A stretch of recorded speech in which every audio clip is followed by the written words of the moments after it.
Hello students, welcome to विनीक्वेस्ट online classes. हम लोग अपनी फर्स्ट बुक कंप्लीट कर चुके हैं, उसका रिवीजन हम लोगों ने अच्छे से कर लिया। हमने सारे क्वेश्चन आंसर डिस्कस कर लिए, एमसीक्यू कर लिए। आई होप सभी बच्चों ने, जैसा हमने टारगेट बनाया था 1 नवंबर से लेकर 15 दिसंबर तक हम लोग फर्स्ट बुक कंप्लीट करेंगे, और उसके साथ हमने सेकंड बुक अब 15 दिसंबर के बाद हमने स्टार्ट कर दिया था। और हम लोगों ने फर्स्ट बुक को डिस्कस कर लिया था, चैप्टर जो सेकंड बुक के जो फर्स्ट चैप्टर है चैलेंजेस ऑफ नेशन बिल्डिंग, वो चैप्टर मैंने आपको पढ़ा भी दिया। आई होप आप लोगों ने यूट्यूब पे वीडियोस भी डाले हुए, वहाँ पे भी आप जाकर देख सकते हैं। 2-3 बार उस बुक वीडियो को देख लिए ताकि आपको अच्छे समझ में आ जाए। आज मैं उस चैप्टर को जो इंपॉर्टेंट क्वेश्चंस है 1 मार्क्स की, जैसे कि एमसीक्यू के फॉर्म में आएंगे, और लॉन्ग शॉर्ट क्वेश्चंस है, वो यहाँ पे मैं आपको समझाने वाली हूँ। बहुत बच्चों ने रिक्वेस्ट किया था कि मैम जो एमसीक्यू होते हैं, जो 1 मार्क्स के होते हैं, प्लीज़ आप उसके आंसर भी प्रोवाइड कर दीजिए। इसीलिए मैंने साइड में आंसर भी लिख दिया है ताकि बच्चों को जिसको नहीं पता वो उसका आंसर देखकर उनको लर्न कर सके। लेकिन जिन्होंने मेरी वीडियोस देखे होंगे, मेरी लाइव क्लासेस ज्वाइन किया होगा, आई होप उन सबको फर्स्ट जो भी एमसीक्यू क्वेश्चन है उनको अच्छे से आते होगा। तो चलिए हम यहाँ पे क्वेश्चन डिस्कस करते हैं कौन कौन से क्वेश्चन इंपॉर्टेंट है इस साल एग्जाम के लिए। तो फर्स्ट क्वेश्चन पहले 1 से लेकर जो 10 क्वेश्चन है वो एमसीक्यू के फॉर्म में आएंगे, बट यहाँ पे एमसीक्यू फॉर्म के मैंने नहीं दिया, मैंने उसके आंसर 1 मार्क्स के हिसाब से बनाए हैं। लेकिन ये क्वेश्चन बेसिकली एमसीक्यू के लिए तैयार किया गया है। चलिए फर्स्ट क्वेश्चन क्या है कि name the leader of freedom movement of India who was popular known as a frontier Gandhi.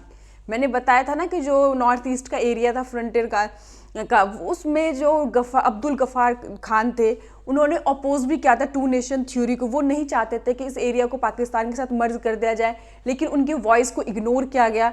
तो याद रखना है आपको कि जो फ्रंटियर गांधी के नाम से किसे जाना जाता था, तो अब्दुल गफ्फार खान। इसका आंसर आप लोगों को पता होना चाहिए, मैंने लाइव क्लासेस में आप लोगों को बताया था।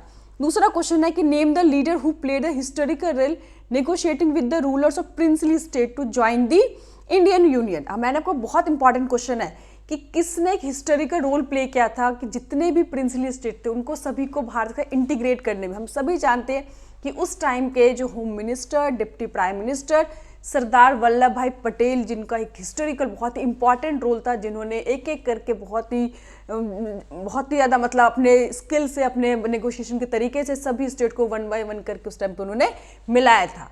और याद रखना है कि टोटल कितने स्टेट थे प्रिंसली, 565। सोचो कितना मुश्किल है, लेकिन सरदार वल्लभ भाई पटेल ने इस काम को करके दिखाया, तो ये आपको याद रखना है। दूसरा क्वेश्चन है, थर्ड क्वेश्चन है which 4 princely state of India initially reject to join the Indian union. वो 4 स्टेट कौन से थे? मैंने बताया था आपको कि 565 स्टेट थे, उसमें से 561 स्टेट तो उनको मिलाना आसान था, लेकिन बाकी के कुछ 4 स्टेट थे। वो 4 स्टेट कौन कौन से, वो आपको याद रखना है। जूनागढ़, हैदराबाद, मणिपुर और कश्मीर, ये 4 ऐसे स्टेट थे। बाद में उनको भी इंटीग्रेट कर दिया गया था, मिला दिया गया था, पर इनको मिलाना क्या था, बाकी स्टेट की तुलना में काफ़ी दिक्कत का सामना करना पड़ा था। उसके बाद हमारा जो 4th क्वेश्चन है कि when and who was tryst and destiny speech deliver, कि कब और किसके द्वारा ये स्पीच दिया गया। कब का आंसर होगा कि 14 और 15 अगस्त, जिस दिन हमें आज़ादी मिली थी, 12 बजे रात को मिडनाइट को आज़ादी मिली थी। और किनके द्वारा ये स्पीच दिया गया, तो इसका आंसर है उस टाइम के जो फर्स्ट प्राइम मिनिस्टर हमारे देश के पंडित जवाहरलाल नेहरू के द्वारा दिया गया।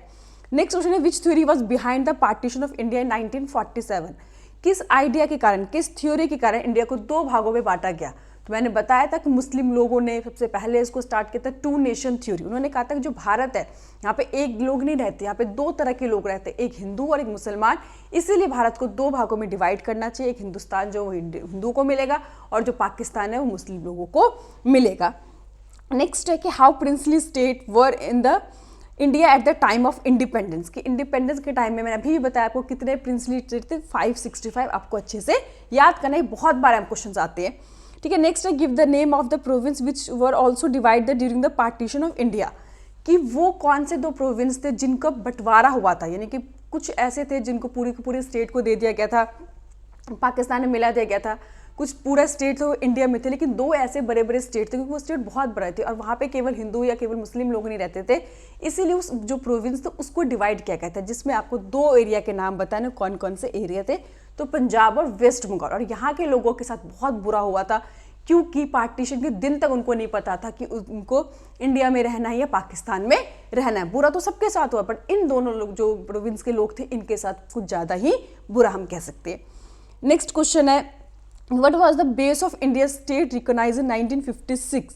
1956 में जो इंडिया को स्टेट अलग अलग बाउंड्रीज ड्रॉ किए गए, तो किस बेसिस पे किया गया था? तो आपका आंसर होगा कि लैंग्वेज के बेसिस पे अलग अलग एरिया ड्रॉ किए गए थे। नेक्स्ट क्वेश्चन है कि the first home minister of independent India, मैंने अभी बताया ऊपर कि उस टाइम के होम मिनिस्टर और जो डिप्टी प्राइम मिनिस्टर थे उनका नाम सरदार वल्लभ भाई पटेल जी था, जिन्होंने एक हिस्टोरिकल रोल अपनाया था प्रिंसली स्टेट को इंटीग्रेट करने में। 10th क्वेश्चन है what do you understand by the instrument of accession. Instrument accession basically क्या था, एक लीगल डॉक्यूमेंट था, 1947 बनाया गया था। इस डॉक्यूमेंट के साथ जो भी भारत के साथ इंटीग्रेट होता था उस रूलर को एक साइन करना पड़ता था, उसी को इंस्ट्रूमेंट ऑफ एक्सेशन कहा गया। उसके बाद जो 11th क्वेश्चन है उसमें जो क्वेश्चन है बेसिकली 3 या 4 नंबर के क्वेश्चन है, तो वो मैं क्वेश्चन फटाफट आपको बता देती हूँ। इन सभी के आंसर आपको विनीक्वेस्ट ऐप पे मिल जाएंगे। अगर आपने डाउनलोड नहीं किया तो प्लीज़ को डाउनलोड कीजिए। और यहाँ पे इसके साथ आपको बहुत सारे MCQ क्वेश्चन है, वहाँ पे सेल्फ इवैल्यूट टेस्ट दे सकते हो, जहाँ पे आप टेस्ट दोगे इमीडिएट आपको पता भी चल जाएगा कि आपने कितना स्कोर किया है।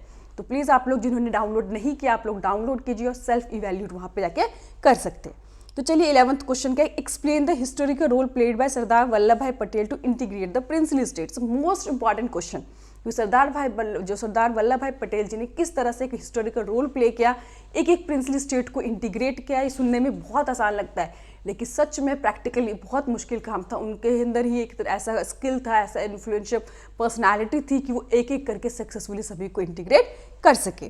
ठीक है, इसके आंसर मैंने बताया विनीक्वेस्ट ऐप पे दे रखे हैं। नेक्स्ट क्वेश्चन है explain the 4 consequence of partition. हम पढ़ चुके हैं कि पार्टीशन के क्या परिणाम हुए। जैसे हमने देखा था कि उसमें जो कुछ जगह थे पूरी तरह से कम्युनल जोन बन गए थे, जिसमें कि लाहौर, अमृतसर, उसके कोलकाता जो हिंदू थे वो मुस्लिम एरियाज़ में जाने से डरने लगे, जहाँ मुस्लिम जो हिंदू के एरियाज़ में जाने से डरने लगे, और वुमेन के साथ कितना मिसबिहेव हुआ था। कुछ लोगों ने तो अपनी फैमिली के ओनर बचाने के लिए अपनी फैमिली के जो वुमेन थे उनको ख़त्म कर दिया था, और बहुत सारे लोग थे कई महीने कई साल तक तो रिफ्यूजी कैंप में रहे। तो ये सारे जो दिक्कत है हम चैप्टर जब हमने डिटेल में पढ़ा था तब हमने सभी कुछ यहाँ पे अच्छे से एक्सप्लेन किया था। नेक्स्ट क्वेश्चन है कि what was the 3 main objective for independent India, यानी कि जब भारत आज़ाद हुआ तो सबसे पहले उसके 3 मेन ऑब्जेक्टिव कौन से थे। जब हमारा वीडियो स्टार्ट हुआ था यूट्यूब में आपने देखा होगा तो इसी क्वेश्चन से हमारा वीडियो स्टार्ट हुआ था कि किस तरह से देश को एक साथ बांध के रखा जाए, यूनाइट करके रखा जाए, क्योंकि यहाँ पे बहुत रिलीजियस, कल्चर, लैंग्वेज के लोग रहते हैं। तो भारत के सामने सबसे बड़ा चैलेंज यही था और ऑब्जेक्टिव भी ये था कि भारत को आपस में कैसे इंटीग्रेट करके रखा जाए। दूसरा एस्टेब्लिश डेमोक्रेसी, क्योंकि भारत ने आज़ादी से पहले डिसाइड कर लिया था कि आज़ादी के बाद वो डेमोक्रेटिक मैनर में देश को चलाएंगे। तीसरा था कि डेवलपमेंट, और डेवलपमेंट का एक ऐसा मॉडल होना चाहिए जहाँ पे सेक्शन के हर एक सोसाइटी को, सभी लोगों को इसका बेनिफिट मिल सके और सभी आगे आ सके। तो 3 ऑब्जेक्टिव आपको अच्छे से याद करना है। नेक्स्ट क्वेश्चन है कि how did Hyderabad become a part of Indian union after partition, यानी कि आपको बताना है बेसिकली कि हैदराबाद को किस तरह से भारत के साथ इंटीग्रेट किया और क्या क्या दिक्कतों का सामना करना पड़ा। फिर उसके बाद क्वेश्चन है describe behind briefly the 4 problem face in the process of partition in India, यानी कि जब भारत को डिवाइड किया गया, इंडिया और पाकिस्तान बनाए गए, तो उस टाइम पे क्या क्या प्रॉब्लम आई। यानी कि बेसिकली हमने क्या कहा था कि जब डिवाइड करने का मौका आया, जब पार्टीशन का है, तो उसमें डिसाइड किया गया कि जो भी मतलब जहाँ पे मुस्लिम पॉपुलेशन ज़्यादा है वहाँ पे क्या कर जाएंगे, पाकिस्तान बना दिया जाएगा और रेस्ट ऑफ द पार्ट जो हो इंडिया में रहेगा। लेकिन प्रैक्टिकली जब देखा गया तो ऐसा कोई भी बेल्ट नहीं था कि जहाँ पर केवल और केवल जो मुस्लिम पॉपुलेशन ही वहाँ पे हो। तो बहुत मुश्किल हो गया ऐसे में कि कैसे पाकिस्तान को अलग किया जाए भारत से। तो इसीलिए मैंने बताया था कि 2 पाकिस्तान बने थे, ईस्ट पाकिस्तान बना था और वेस्ट पाकिस्तान बना था।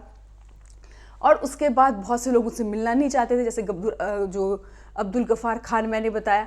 उसके बाद कुछ ऐसे प्रोविंस थे जहाँ पे बहुत सारा कल्चर के लोग रहते थे, उनको अलग अलग डिवाइड किया गया, जिसमें हमने पढ़ा था कि जो पंजाब और बंगाल के साथ हुआ था। तो बाकी की हिंदुस्तान के अंदर के भी हिंदू और मुस्लिम ही नहीं रहते थे, और भी बहुत सारे जो माइनॉरिटी थे, सिख, बुद्धिज़्म, जैनिज़्म, उनका क्या किया जाए, उनको किस तरह से देखा जाए, उनको कहाँ पे रखा जाए। तो ये ऐसे बहुत सारी जो प्रॉब्लम थी वो बेसिकली आपको यहाँ पे बताना है। और लास्ट हमारा क्वेश्चन है short note on the Kashmir issue. It's a very important issue, क्योंकि 2019 में आपको पता है कश्मीर पे बहुत ही एक हिस्टोरिकल डिसीजन लिया गया, आर्टिकल 370 को ख़त्म कर दिया गया। इसीलिए कश्मीर जो टॉपिक है इस साल बहुत ही इंपॉर्टेंट है। स्टार्टिंग से आपको बताना है कि कश्मीर की प्रॉब्लम क्या थी, फिर कश्मीर में क्यों कश्मीर पे जो है पाकिस्तान शुरू से क्लेम करता है, वहाँ पे जो कैसे रूल हुआ, कितने कौन कौन पॉलिटिकल पार्टी ने रूल किया, किस तरह से वहाँ पे एक वायलेंस का, टेररिज्म का वहाँ पे एक आतंक बन गया, वहाँ पे फिर इलेक्शन के बारे में बताना है। पूरा जो चैप्टर, और फिर 2019 में कैसे हिस्टोरिकल मूवमेंट था जब आर्टिकल 370 को हटाकर कम्प्लीटली जो कश्मीर है उसको भारत के साथ इंटीग्रेट कर दिया गया। तो ये सारे इंपॉर्टेंट क्वेश्चन आपके एग्जामिनेशन पॉइंट ऑफ व्यू से पहले, लेकिन आप लोग इस चैप्टर को अच्छे से रीड कीजिएगा, उसके बाद आप लोग वीडियो देखिएगा, लाइव क्लासेस मैंने जो लिया था उनको देखिएगा, उसी के बाद ये क्वेश्चन को सॉल्व कीजिएगा। डायरेक्ट क्वेश्चन पे कभी मत आना। डायरेक्ट क्वेश्चन पे आओगे तो आपको चैप्टर बहुत मुश्किल लगेगा, लेकिन जब पढ़ने के बाद क्वेश्चन समझोगे, करोगे, तो चैप्टर आपके लिए बहुत आसान हो जाएगा। ठीक है, थैंक यू। आई होप कि आप सभी बच्चे बहुत अच्छे से पढ़ रहे होंगे। हम अभी नहीं पता कि एग्ज़ाम के डेट कब आएंगे, लेकिन आप लोग अपनी पढ़ाई को कंटिन्यू रखो। जैसे भी हमारे एग्ज़ाम के डेट होंगे, जो भी होंगे, वो मैं आप लोगों को अपडेट कर दूंगी। लेकिन पढ़ाई को जारी रखना है। हमें नहीं पता कि एग्ज़ाम पोस्टपोन होंगे या नहीं होंगे, लेकिन आपको अपनी पढ़ाई को जैसे हम लोगों ने टारगेट बनाया था उसी के हिसाब से हमें कंटिन्यू करना है। Thank you.